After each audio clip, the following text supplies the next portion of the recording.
holy man, we really gotta talk about this game, dude. It's honestly a shame that I'm making this video, dude, because literally, I think we can all agree that the past couple of years of Call of Duty obviously have not been exactly what we're looking for. Every single Call of Duty the past couple of years has had its pros and its cons, but all in all, I genuinely enjoyed the game and I played it out, and honestly I had no problem with uploading content every single day on it and grinding every single day. If you guys remember back last year with the Black Ops 4 release, dude, like literally I was up for, I'd say probably like 16 hours straight when it launched at midnight, dude. I was up for so long. I grinded out so many videos. And hear me out, because I'm not saying Modern Warfare is a bad game at all. In fact, I actually like enjoy it a lot, and I do see so much potential in this game. It's just they really got to fix some things, and that's what we're gonna be talking about in today's video.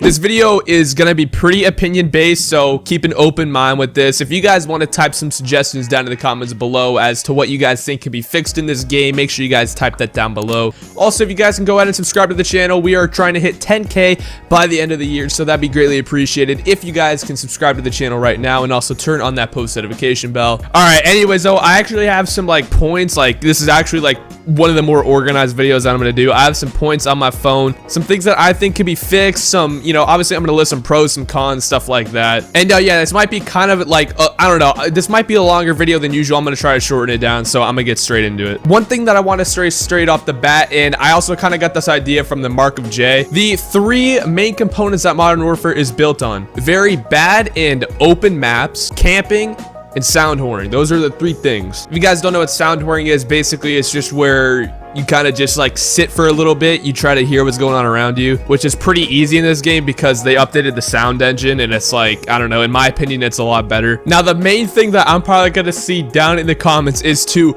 adapt to the big maps. Before any of you say that, I'm not sure if you guys have seen this little clip of this interview yet that this guy had with two of the Infinity Ward devs, and in the interview they literally said that the whole purpose of this game is to favor and cater new players so they don't leave the game and basically just get their ass handed to them. Is the balanced matchmaking a priority for Modern Warfare?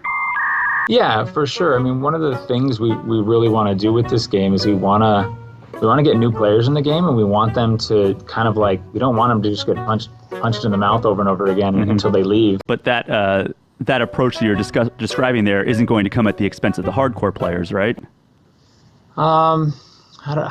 That's not the plan, right? But we want to make sure that we don't want someone who's how to say this, lower skill to have a bad experience. We want someone who's higher skill to have a bad experience. So yeah, these two clowns right here basically they just came up and said, yes, this game was built on the fact that we want new players to have a good time instead of the OG veteran players, which it just like, it doesn't make any sense. Because yes, that is a very good idea. Okay, yeah, let's bring a bunch of new players into the game, but at the same time there's no balance. There's legit no balance for the OG veteran players like myself and a lot of other people, that the main component of this game, at least to us, is rushing people and getting high kill gameplays, nuclears, which is still possible. It's just very hard, because what this game is built on is realism. That's plain and simple. They went for the realism effect on this game. That's why the campaign is so realistic, because instead of putting time into multiplayer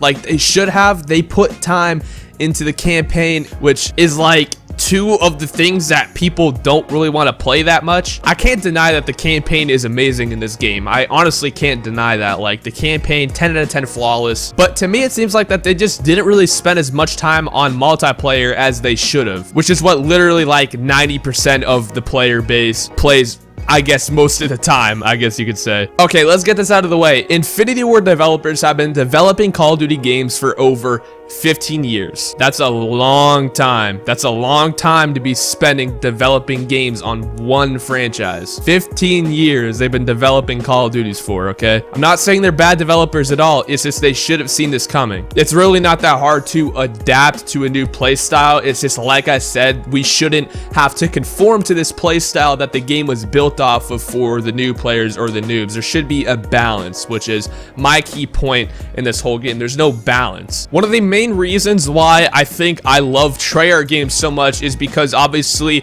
90% of their maps are built on 3 lanes. If you guys don't know, 3-lane maps are especially a thing that Treyarch likes to do, where there's just a middle lane and then there's 2 left and right lanes. And then there's usually some sort of intersection where if you're on the left or right, you can go into the middle.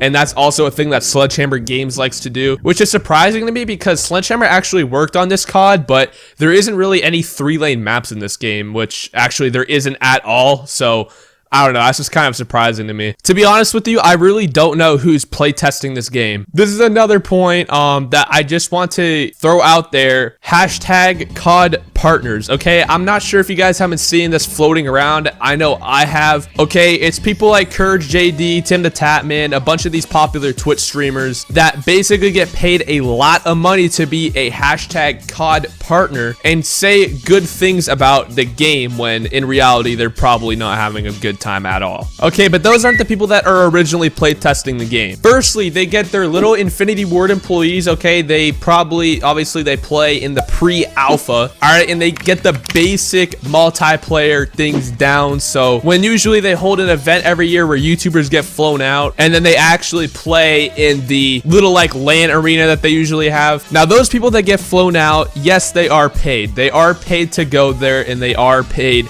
to play the game. Now obviously since they got paid to go there, they're not going to say anything bad about the game, okay? I honestly can't remember one time where YouTubers got flown out to the Modern Warfare event and they didn't say any bad things about the game, okay? All I heard was good things, which it couldn't have been true at all, honestly, because basically what they did when they got flown down there, it was like actual multiplayer when they got flown out there and their stats transferred over. So that's why Swag was the first level 55, is because his stats got transferred over. I'm going very off track here, but basically what I'm saying is that these people that get flown out to test the game after the actual Infinity Ward devs do, they're paid to basically say good things, essentially. And then when they get back and they're not under that little contract or whatever they have anymore, then they get annoyed and start crying because the game's not good, which is just honestly ridiculous to me. If you go to an event and you actually see some things in the game that need to be fixed, like just don't just fucking sit there, like actually say something, okay? This is what Call of Duty does every single year, and it's unfortunate, man. Just some random little things that I want to get out of the way that are just kind of like not very serious. First of all, recycled claymores, that's just stupid in my opinion. Like literally you place a claymore down, somebody gets that kill, they get another claymore, and they just keep on recycling them. Another thing, the leveling system. I honestly don't know why they couldn't do it like every other Call of Duty the past couple of years, where literally it's just you get to level 55, you prestige, then you go on another level 55 prestige, and then eventually you can go up to level 1000 or whatever the max level is. Like it just doesn't make any sense to me why they would change that up. Like I said, nothing really serious. This is my opinion. I think it's ridiculous. One thing that I think we can all agree on though is that Call of Duty will never go back to the way it was. I think well, obviously the hype was built up way too much for this game in my opinion. We all thought we were going to be going back to what Call of Duty was in 2009. Man, it's 2019 now, dude. All right, I've just come to accept the fact that Call of Duty will never go back to what it was. It's not the MW2, the MW3 days anymore, dude. Like, yeah, this whole Captain Price thing was way too hyped up, and it definitely got a lot of people to pre-order the game, that's for sure. Like, you guys remember that teaser back in like May where they brought out that thing with Captain Price and Bravo 6 going dark, all that shit? Yeah, that definitely got way too many people hyped up for the game. All I gotta say is that I really do hope that Infinity Ward and Activision, they do really change up some things. There is supposedly some big overhaul coming to the game, and a lot of people are speculating that they made the game bad on purpose to get the new players in the game. And I honestly really hope that is the case, because if it is, that's kind of funny, but also fucked up at the same time, because this is definitely one of the weirdest launches for Call of Duty in my opinion. Like I've honestly never felt the same. For World War II and Black Ops 4, dude, when I was grinding out my channel, dude, those were some of the best releases for Call of Duty I can remember, because there was just so much content to start out, dude. And literally, man, I was grinding my freaking channel. Like, I don't know, dude. It just brings a smile to my face because I remember those days, dude. Just like those past 2 years, man, they were so good. This release just feels weird. It doesn't feel like Call of Duty, just like plain and simple. It doesn't feel like a Call of Duty release. All right, anyways, so guys, that's gonna be it for today's video. I hope you guys enjoyed. Kind of like a laid back and chill video. I hope you guys enjoyed it. Some of you guys probably have some issues or really agree with what I said. I don't really care though, because like I said in the beginning, this video can be very opinion based, so keep an open mind. Regardless, if you guys are brand new to the channel and do enjoy the content, man, make sure that you guys smash the like down below. Regardless though, if you guys are brand new to the channel and do enjoy the content, make sure that you guys hit the sub button, because like I said, we are trying to hit 10K by the end of the year. And also make sure that you guys turn on the post notification bells so you don't miss out on any brand new content that I have coming out for you guys. Anyways though, it's Hydro. I'll see you guys on the next video. Peace out. Spanish mama, yeah, she over Zen, she feel like Vegeta. She give me the Jeepers creepers, yeah. I get to the money, spend it off the feet. Yeah, short and loyal, she not a keeper. I just went back it out, heat 'em. On the Glock, you know it's gonna beat 'em. Defense.